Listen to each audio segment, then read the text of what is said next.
Perkenalkan, nama saya Aji dari Ambarawa. Malam hari ini saya ingin bercerita tentang pengalaman pribadi saya.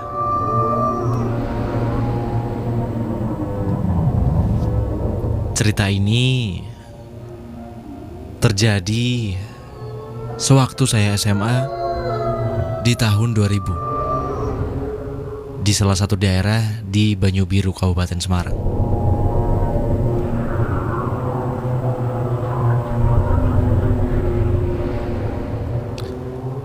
Waktu itu ada acara sekolah, tepatnya pelantikan pramuka yang digelar malam hari.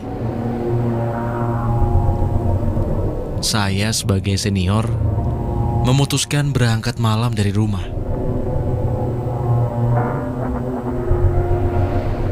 Saya berangkat dari rumah sekitar pukul 7:30 malam, sehabis Isya.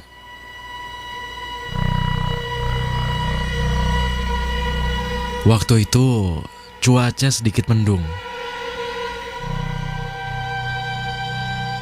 dan di perjalanan saya memang melewati suatu tempat yang pada waktu itu suasananya agak sepi, gelap, dan banyak cerita seram menurut warga di sekitar situ, di mana tidak jauh dari tempat saya berada. Di situ sering terjadi kecelakaan yang ganjil.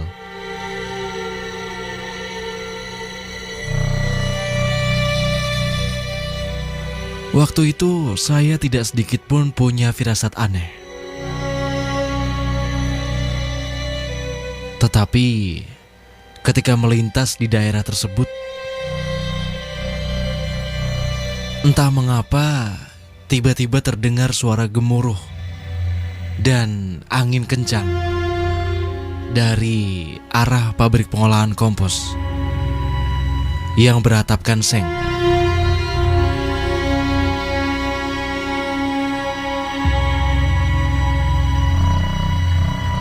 Bulu kuduk saya pun langsung merinding.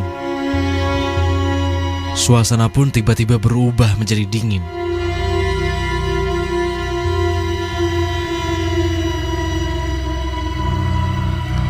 Waktu itu tidak terlihat kendaraan satupun, baik dari depan maupun belakang saya.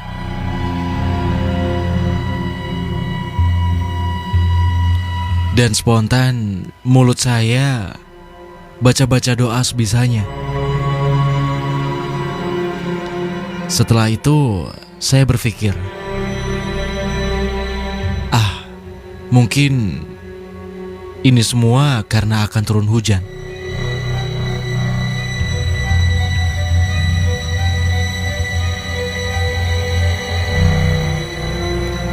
Akhirnya saya terus melanjutkan perjalanan. Dan kali ini saya mengurangi kecepatan karena angin kencang.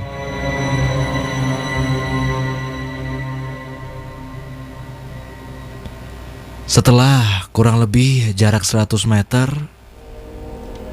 sebelum jembatan, pas dibelokkan dari sebelah kanan saya.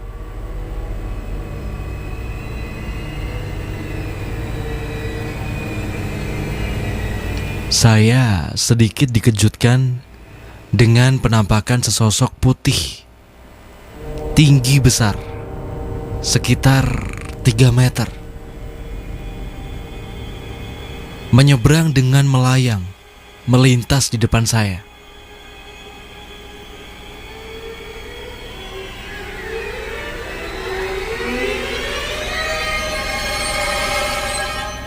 Sosok ini seakan-akan seperti terbawa angin. Dan saya melihat dengan sangat jelas bahwa sosok ini berbentuk pocong.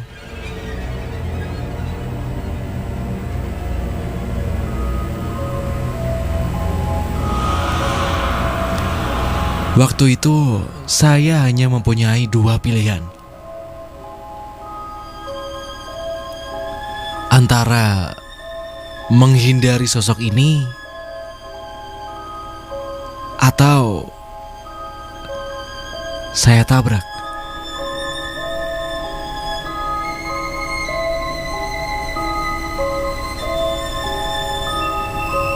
Akhirnya sosok tersebut pun saya tabrak.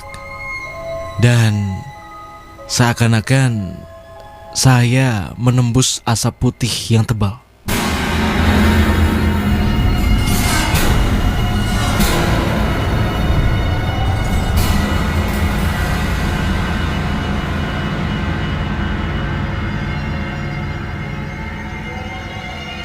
Waktu itu perasaan bercampur aduk antara kaget, bingung, dan juga takut. Setelah itu, saya sempat menoleh ke belakang. Dan tidak terlihat apapun. Entah kemana perginya sosok putih tadi.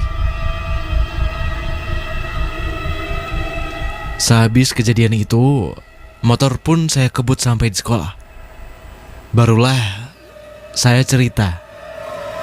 Dan kebetulan teman saya yang memang orang situ mengatakan apabila di situ memang sering terjadi penampakan. Dan kejadian itu masih saya ingat sampai sekarang.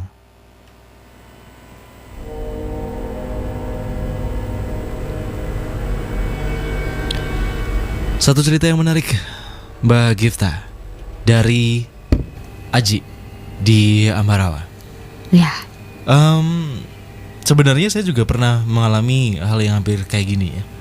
Ya. Jadi lagi di atas motor dan mungkin berbeda dengan Mas Aji karena Mas Aji dari jauh udah kelihatan nih. Tapi ketika yang saya alami adalah nggak kelihatan apa-apa, tiba-tiba di depan itu kesorot lampu seperti ada sosok kain atau asap tebel gitu yang tiba-tiba ada di depan saya. Jadi itu langsung bingung, ngerem mendadak juga nggak sempet. Jadi udah disorot lampu gitu, akhirnya cuma ditabrak gitu aja.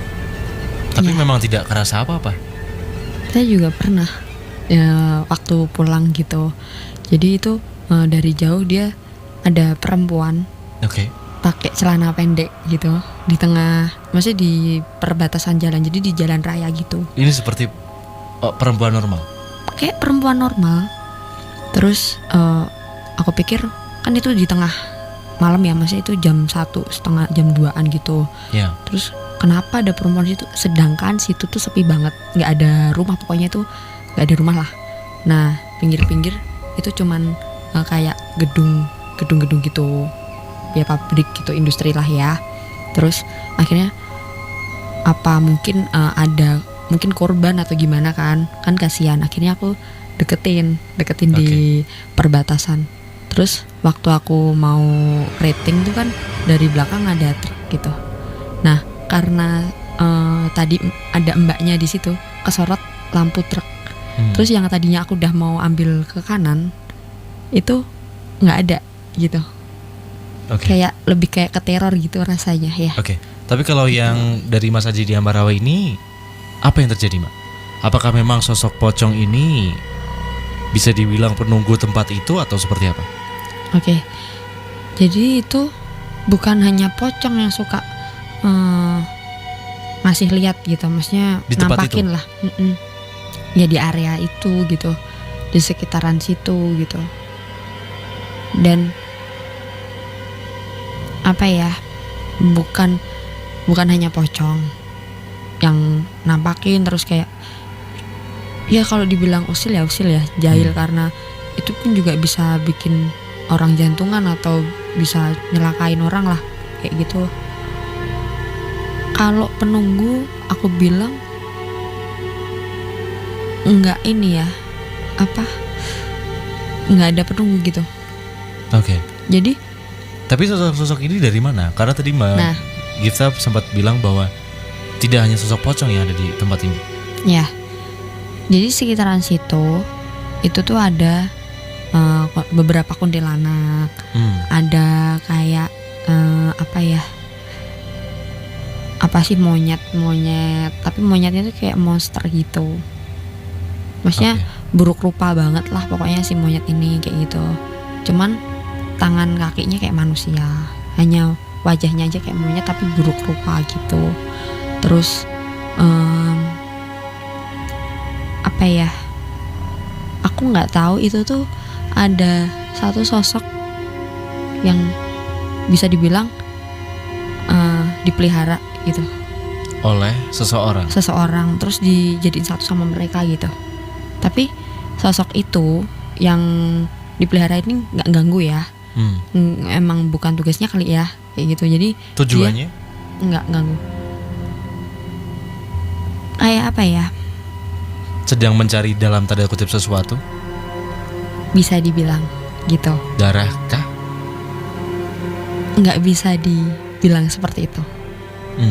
Karena menariknya dari Mas Aji tadi sempat mengatakan bahwa di daerah itu pun sering terjadi kecelakaan yang ganjil. Gitu ya. Iya. Tapi bukan dikarenakan sosok ini gitu. Sosok pocongnya. Oke. Karena sosok yang pelihara itu.